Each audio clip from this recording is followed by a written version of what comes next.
the Fellowship of the Geek Show, a podcast about comics, movies, and other assorted geek stuff, with Thomas Chick, Mike Marlowe, and Les Webster. Music courtesy of Manny the Martyr. You can contact the Fellowship at email@thefellowshipofthegeeks.net, or find us at Facebook at The Fellowship of the Geeks, or on Twitter at Fellowship Geeks. And now, on with the show.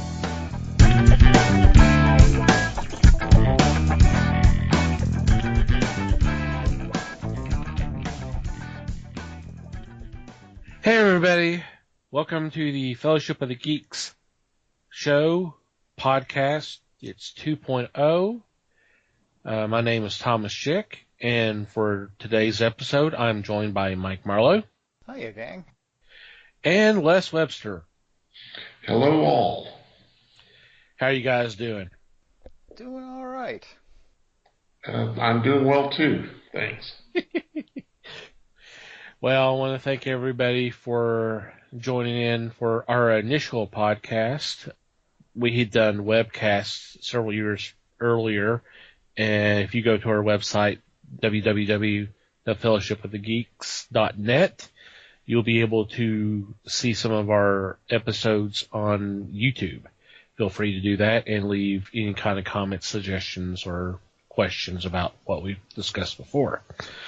But I do want to say thank you for joining us and hope that you find the show entertaining and informative. So, for our initial episode, we are going to talk about a recent event.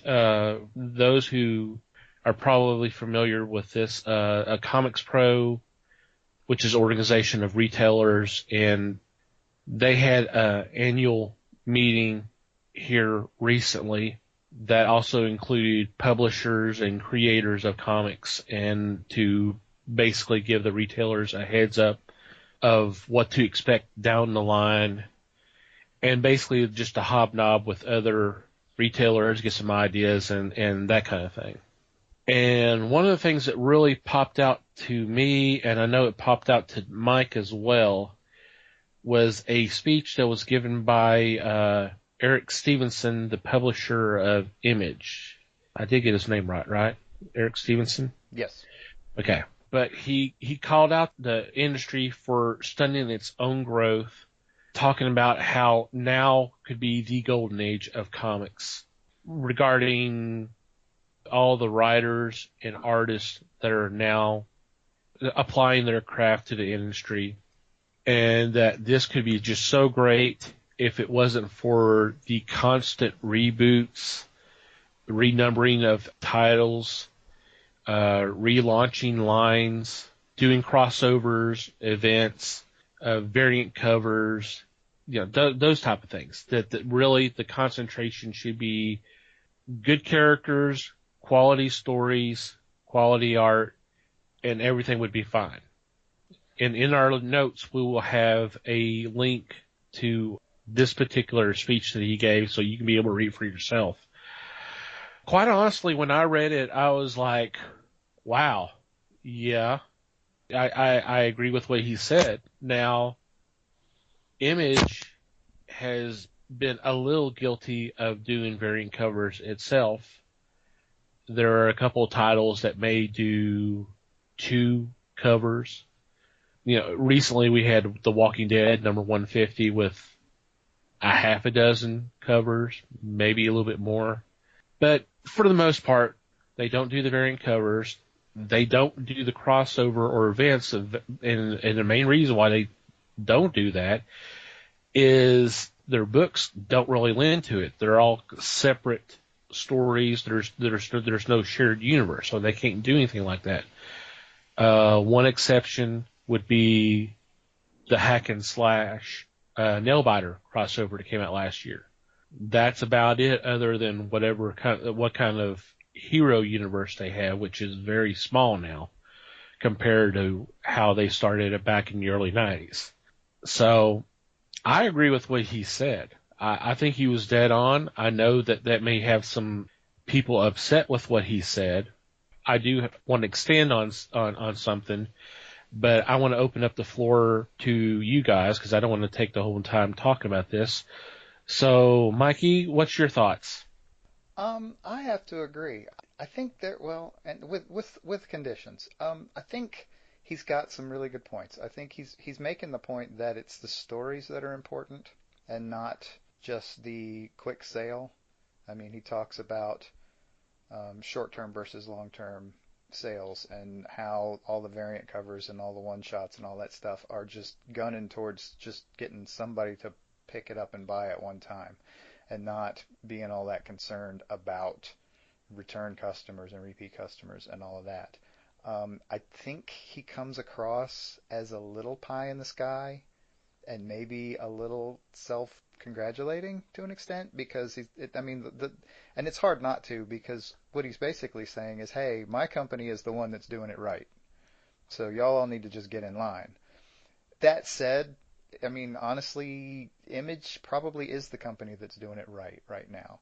And there is a bit of a comics renaissance, and Image is on the forefront of that as far as I'm concerned. And I think as far as a lot of people are concerned. And they have a business model that allows creators to really control their own material. And I mean, I'm sure they're turning some people away, just like any other publisher, but they're also putting out some really good books, and not always by the established creators either. They're putting out books by new up and coming writers and artists as well. So that's obviously that's a good thing. They're helping to build the industry and build the medium, and I think that can only be a good thing. I'm sure one of the things he's concerned about is competing for market share with Marvel and DC, and I don't know how important that really is in the long run, but because they're going to, I mean, they have to do what they have to do to make their money and not worry about Marvel and DC. I think the part of the kind of the downside is that it's almost as if he's just completely dismissing the idea of money in the whole process, and I think that's a little, I don't know that he really is, but it kind of comes across that way a little bit. His message that money is not everything sounds a little jaded maybe with the industry, but I don't.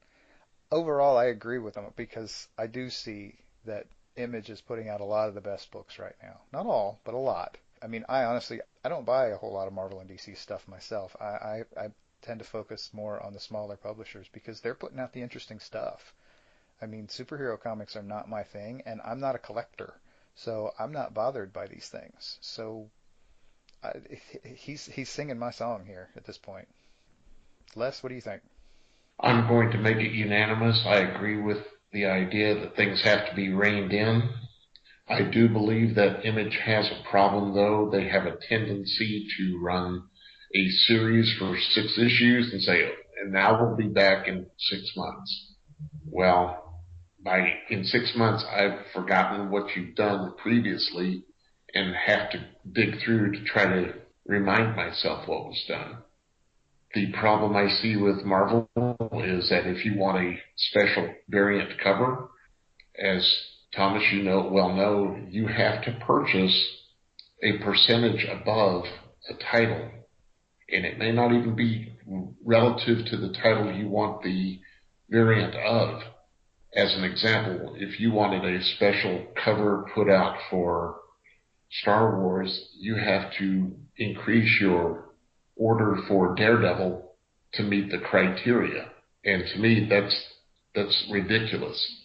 There, I also have a problem with the consumer wanting a variant cover come hell or high water.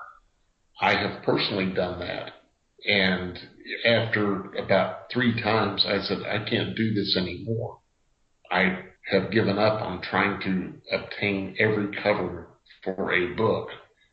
It doesn't add to the story at all. DC does offer variant covers, but at this time they offer them at the same rate as you would order a regular issue of that book. So I consider them a little fairer. The one person I don't understand in Stevenson's article that he goes at is the retailer. The retailer wants to make sales. But if the retailer does not have the buyers that are going to want every variant or every different color of a cover imaginable, to me, it's not the retailer that is causing a large problem here. Am I making sense? Yeah, that was actually going to be the one thing I was going to go back to is I didn't catch him saying anything about this. He talks about the retailers, he talks about the publishers, but part of the problem is the consumer, is the reader. You know, if I have a store and someone says that I want this particular cover and he is a loyal customer, yeah, I'm not going to break the bank to take care of him, but I'm going to do what I can because either I'm going to take care of them or someone else will, and they may get that customer's business.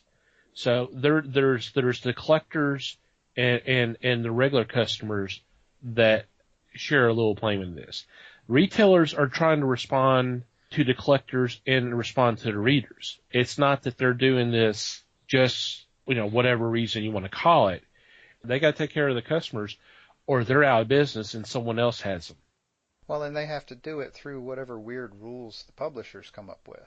That's Like true. the whole Marvel thing with buying 3,500 copies of one book to get 5 variant covers on another. That's just, I mean, really? I mean, the small mom and pop shops can't do that. They just can't. No. And so you're going to have everybody flocking to the big mega stores. I mean, and no knock on the mega store. Well, I say mega stores, just the larger retailers. And I'm certainly not going to knock them because good for them for doing well in this industry. But the mom and pop shops are not going to be able to compete with that. Right. As far as the consumer goes, that's the whole purpose of having a previews catalog every month. And maybe at times it is best to sit down with one of them. If somebody says, I want this specific variant, the shop owner needs to sit down and say, okay, do you understand that we have to order 100 copies of this to get a single variant of what you want? If you can sell the person on purchasing 80 of those 100 issues to get that one variant, then you've got a sale as far as I'm concerned. And I think that that's what you have to explain to them.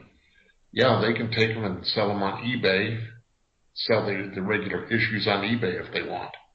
That's their prerogative.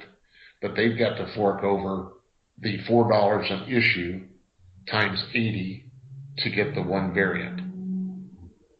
And I would say that they're not happy as a standard.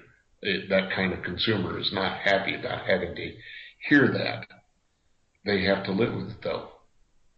Yeah, they're not going to do that. They'll go to the mega stores as Mike refers to them, or yet they'll go online and they'll find them, and then they rather pay the money than spend the money, the same amount of money or maybe more to get that one book instead of buying the excess copies that the mom and pop retailer has to order to get that same book. You see what I'm saying? Yes. And frankly, I don't blame them for doing that, but they can't complain because that's what you got to do if that's what you want. You got to do it. Yeah. Go ahead. I'm just going to say, then again, they need to get their orders in so a shop owner knows what to get, what to purchase to accommodate everyone. And if the shop owner needs to raise his order from 10 copies to 15 copies to get a variant, I would say that they would almost accommodate that without the example, or unlike the example I had given, where they're buying 80 copies to get a variant. If you could sell or get that person to buy 3 of those extra 5 to get the variant, I think a shop owner would say, okay, I can do that.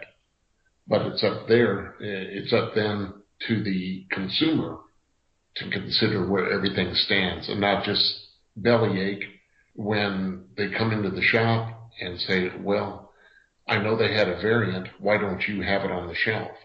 You can't play it that way. You've got to allow for the shop owner himself. And there, like I said, I don't see why the shop owner is considered at fault in some of Stevenson's ideas. They're not, and unfortunately, what you're asking for is you're asking for the consumer to be educated to an extent into how the system works. And well, let's be blunt, not all of them are, and a lot of those are not going to be. So it's kind of a dangerous little dance that the retailer has to play just to kind of get along because they have to explain it well enough for the consumer to understand while also do their best to kind of get the customer what he wants and still kind of get along with the publishers and with Diamond.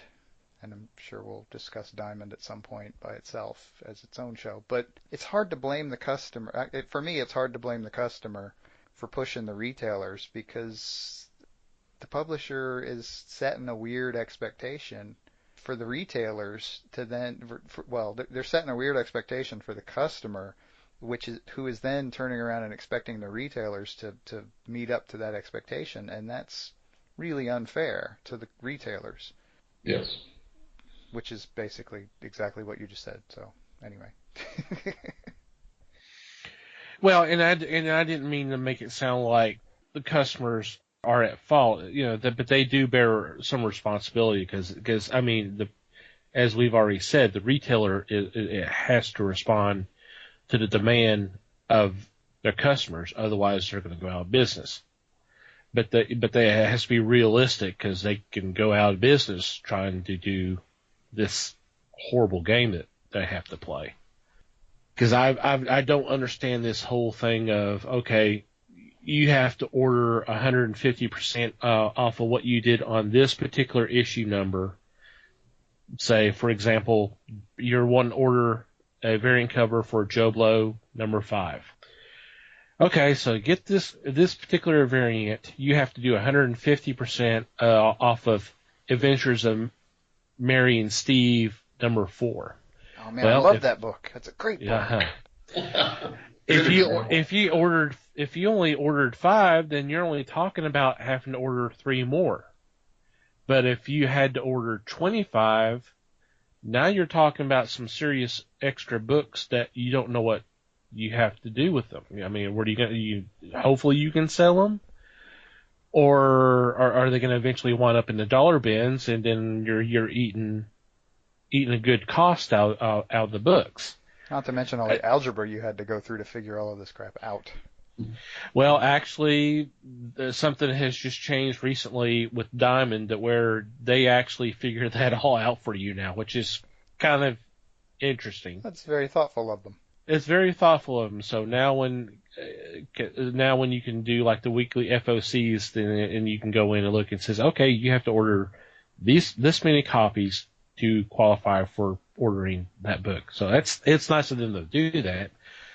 But it realizes, it kind of cements, okay, do I really want to increase my order this much just to take care of 1 or 2 customers here, and, that kind of thing. So, yeah. Doesn't that make them an enabler? Oh, yeah. Mm-hmm. So, what else did y'all get from this speech? I felt he was very pious.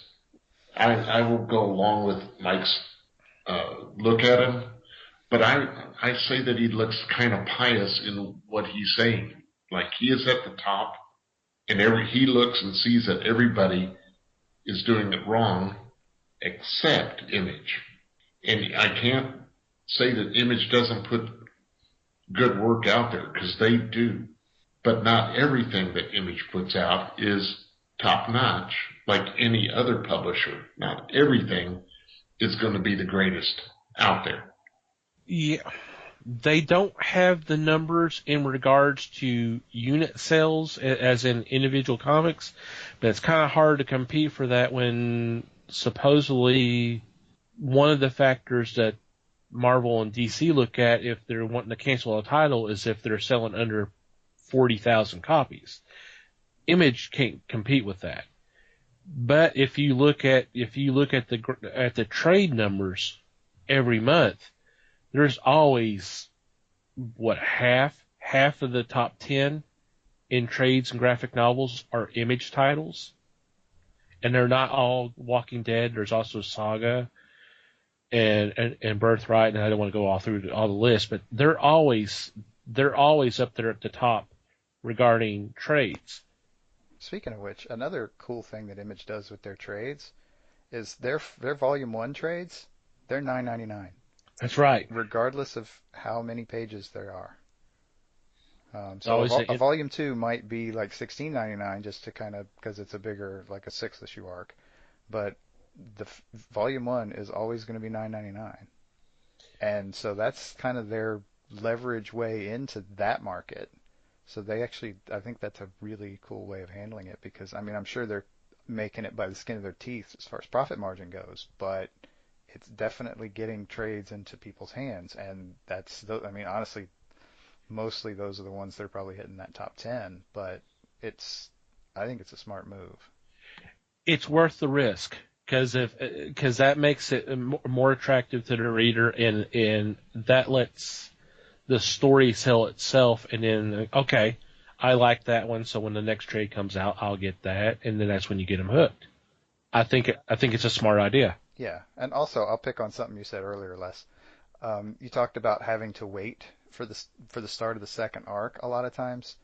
I think Yes. I for one think of that as a balance. I would rather see the creators take their time and make something good than bust their butts and try to keep something coming out every month. It to me, I'm willing to wait and forget for a couple of months and then see, oh hey, that's coming back, and see a good story and beautiful art. Right. I mean, I'll throw out Pretty Deadly as an example. We had to wait at least 6 months for the second arc of that book to come out, and you know what? It was freaking worth it. It's a beautiful book, just across the board. And for me, I'd much rather do that than have them try to cram something out in a month and not be able to be concerned about quality. You know? Uh, and the thing is right around the time that the new story arc comes out, that's when the trade for the previous story arc comes out. So it's a reminder. So hey, you know, you forgot what happened. Here's the trade. You can pick this up, read it, and you're caught up, and let's move on. And that actually helps for new readers. That way you can pick up volume one of this particular title just in time for the second story arc to start. I think that's also smart. I think Boom kind of does that as well. There are a couple titles by Image that I don't mind waiting for. Low is one, and Rocket Girl is another. Yes, they take sabbaticals between stories, and I don't have a problem with that. Another title that does that is Atomic Robo. Will take several months between the stories, but it's a complete story. The arcs for Low and Rocket Girl, to me, are good. Then they're worth waiting for if it takes a short time. But if you start taking 6 months between arcs, then I really start to get lost. Well, and a lot of times, yeah, they're starting a separate story, and it may involve some of the same characters and some different. Like the example I threw out, Pretty Deadly. Uh-huh. Definitely a different story, and it's set like 20 or 30 years in the future. It's the second arc. So yeah. So I mean, it's almost like it's a standalone story. And so once you're doing that, I mean, how much difference does it make ultimately? But no, I agree. I'll throw out the flip side example. I'll throw out is Nailbiter. Um, they went through 4 arcs, just rapid fire, 20 issues. They skipped 1 month in there, and honestly, in that month they put out a special over like a 21-month span. Um, and it is mostly a continuous kind of ongoing story also. So it makes a lot more sense to do it that way.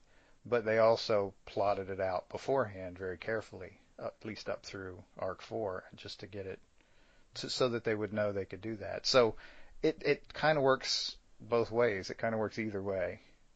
Some creative groups are better at keeping things flowing and or better at planning to keep things flowing, and others are doing other things and working on stuff and can come back to something and are planning to come back to something but taking a few or sometimes a lot of months off.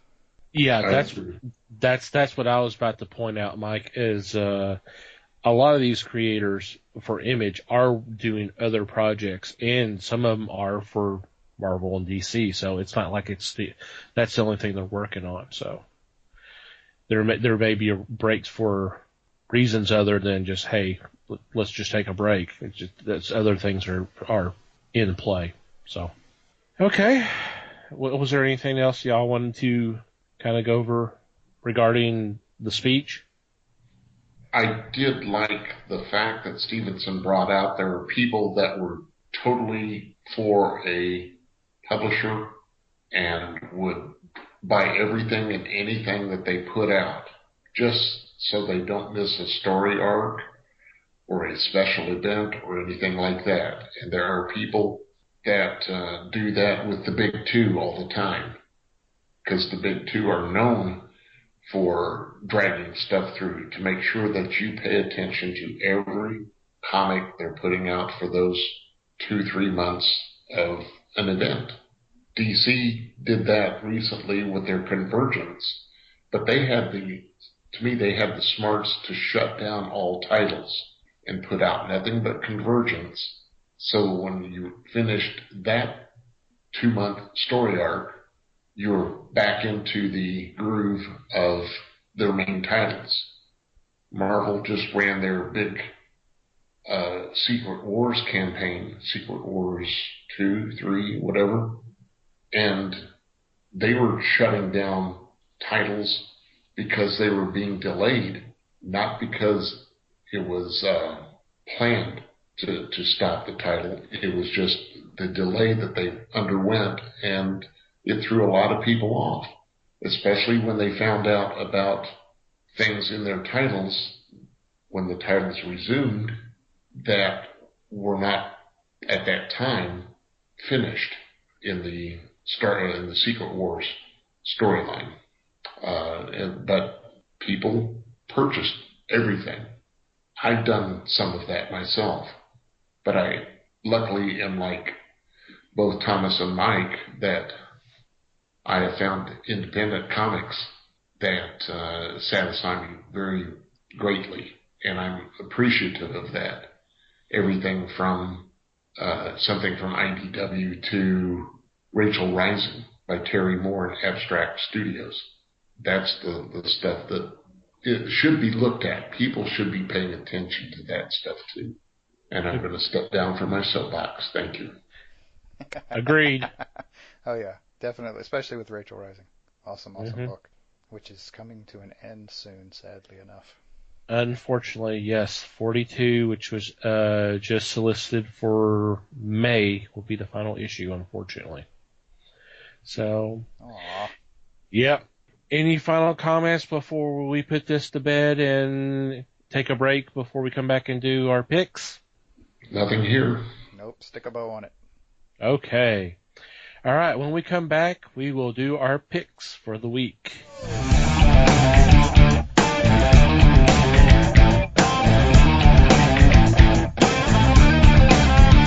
And we're back.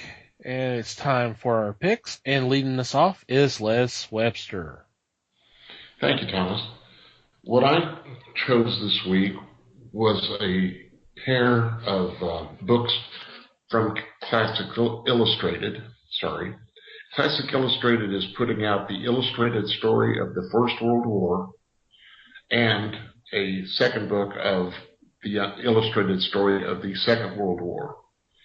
They're both written by John Burns, and the artist that I've got listed is in the second book, Angelo Torres. This should be an interesting look at the goings-on and hopefully it will give coverage of the background for what had happened as to how things progressed and we were sent to war in each instance. These are going to run for about $20 a book, and it is a book rather than an issue. So this is one that I hope that it is coming to my store and I'll be able to latch on to quickly. Sounds good. Now, Mike Marlowe. All right, I've got a couple of books this week. The first one is Tomboy #4. It is an Action Lab Comics book. It's from their Action Lab Danger Zone, which is their mature readers sort of subtitle. And I think their own cover warning sums it up best. This book contains violence, blood, murder, madness, and magical girls. Woohoo! Stay alert.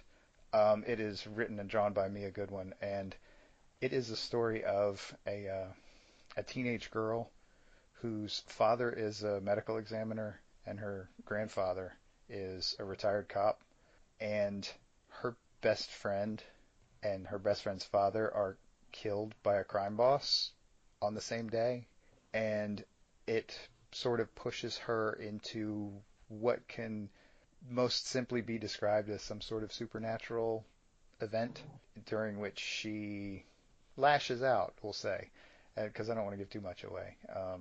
And it turns out that her grandfather knows something about this and can help her learn how to use it.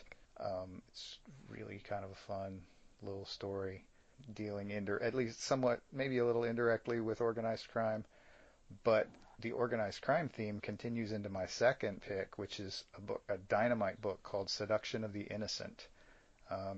They're written by Andy Parks and drawn by Steve Poles. It is the story of a kind of a rookie cop who, like on his first day on the job, gets drawn into the murder of a crime boss. And in this case, the only eyewitnesses to the murder are the crime boss's small children. He's got a young daughter and a young son. And so the series is the cops' attempt to find and bring in safely these two kids. And there's the police department. The rookie cop runs into some corruption issues in the police department along the way, and it's kind of got an almost noir feel to it, and it really works.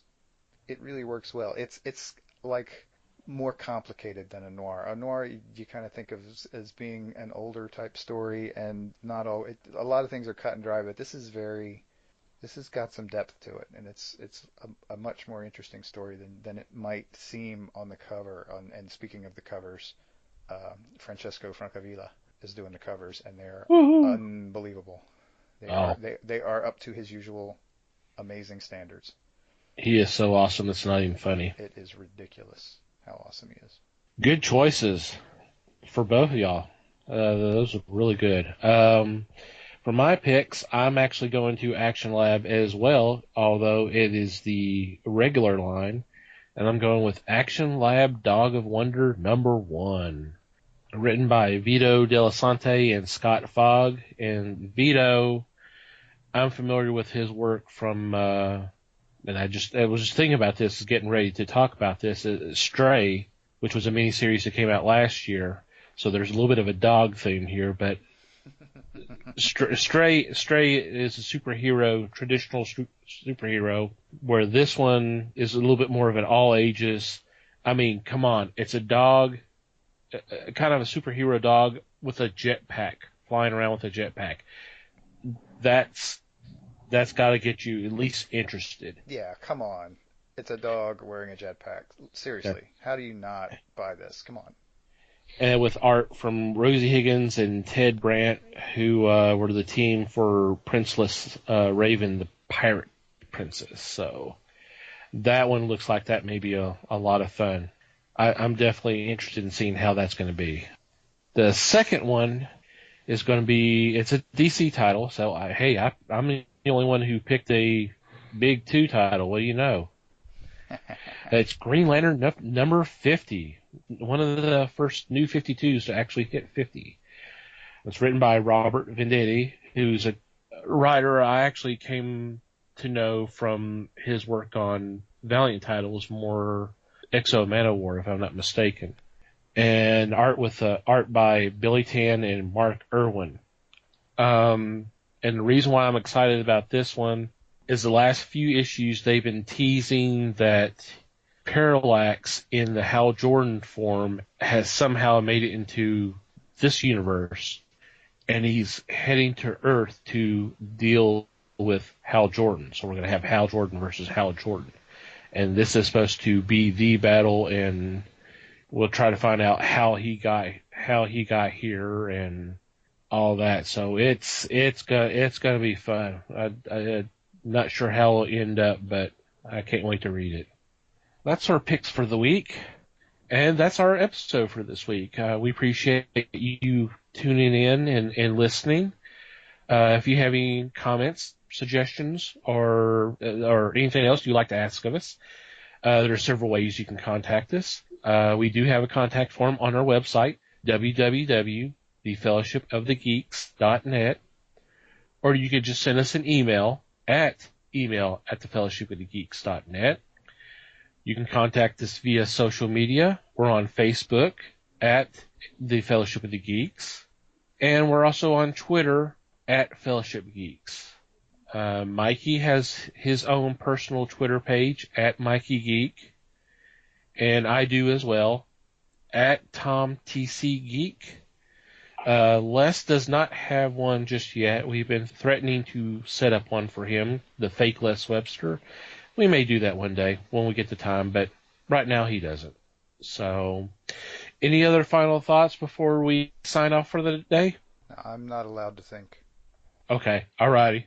Les? Send us ideas. Okay. Yeah, that's a great one. Send us if you want to hear us talk about something. If you have questions, let us know. Holler at us. Definitely. So with that, we thank you once again for listening to us. Read more comics and support your local comic store. Later. Thank you for listening to the Fellowship of the Geeks podcast. Comments, questions, and suggestions can be sent to email at thefellowshipofthegeeks.net. Please follow us on Facebook at The Fellowship of the Geeks or our Twitter at Fellowship Geeks. You can follow the Twitter accounts of Mike Marlowe at Mikey Geek and Thomas Chick at TomTCGeek. Until next time, friends.